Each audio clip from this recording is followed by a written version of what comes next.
Mga katarantaduhang tanong para sa magkapatid. Sino ang panganay? If I was you, I'd wanna be me. Sino ang bunso? I'm the first to say that I'm not perfect. Sino ang pinakamatangkad? Sino ang pinakamaliit? Sino ang pinakamaarte? Sino ang palautos? Sino ang kuripot?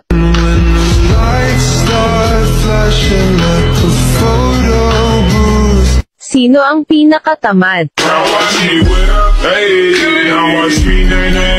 Sino ang pinakapasaway? Sino ang laging nagsusumbong kay mama?